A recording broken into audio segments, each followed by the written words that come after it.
unbeaten fighters and major performers. I can't tell you how excited I am about this.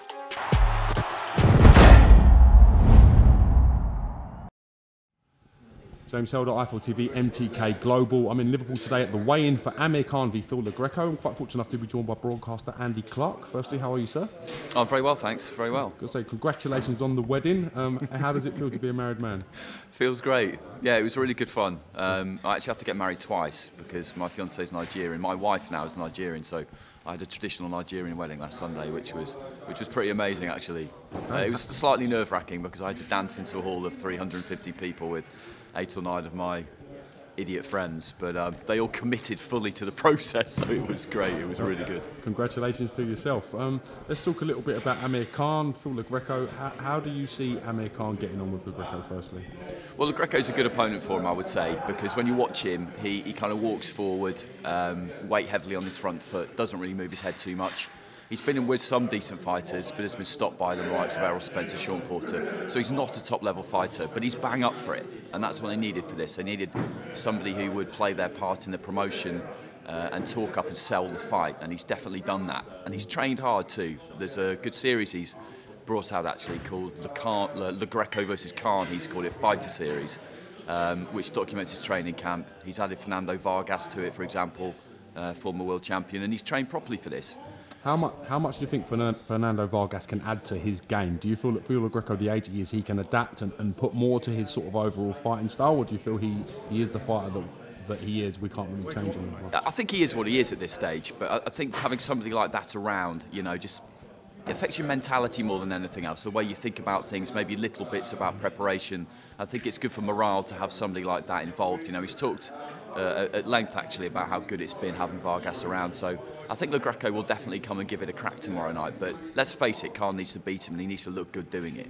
Are there still some serious questions about Amir Khan at this stage? We know he's 31 years of age. The last time he was in the ring was against Saul Alvarez, suffering what was quite a brutal defeat that night. Do you feel he needs to really show the public and the boxing world that there is still a lot more in the tank for Amir Khan at this stage of his career? Yeah, I think he does. I think absolutely he does. You know, you look back through his career and you look at that fight against Lamont Peterson and then the rematch that fell through. And when that rematch fell through, since then, really, nothing's really gone right for him. He was chasing that fight with Mayweather, it didn't happen. He's had plenty of fights at welterweight and put in some really good performances.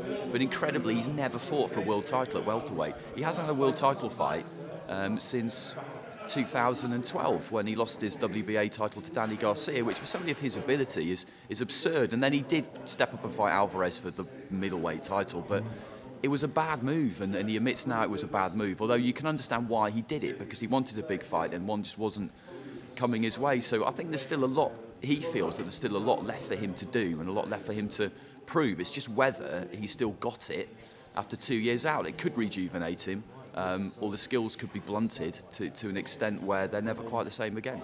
We know Khan GRECO is at 150 pounds. Is that a good indication that we could potentially see Amir Khan v Kell Brook at 150 pounds, knowing the fact that Kell Brook struggles to make welterweight, being quite big for the weight as he is? Yeah, I think the catch weight is always going to be where that fight is going to happen, because you cannot see Kell Brook beasting himself back down to 147 pounds again. It would put him at too much of a disadvantage. The 150, as I understand it, having looked through Le GRECO's record, would have been asked for by him, because he's only ever fought for a title at welter once, so he's only had to make 147 once, and he's pretty much always weighed in at 150.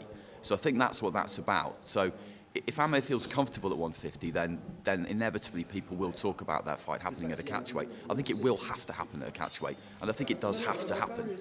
He's talked about world titles at welterweight, Amir, but you know, Thurman, Spence, Crawford soon, probably, if he beats Horn. Danny Garcia is still around.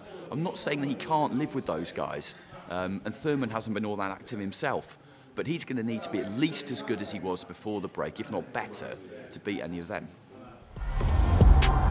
3 rounds, 3 minutes, 3 fights. Unbeaten fighters and major performers. I can't tell you how excited I am about this.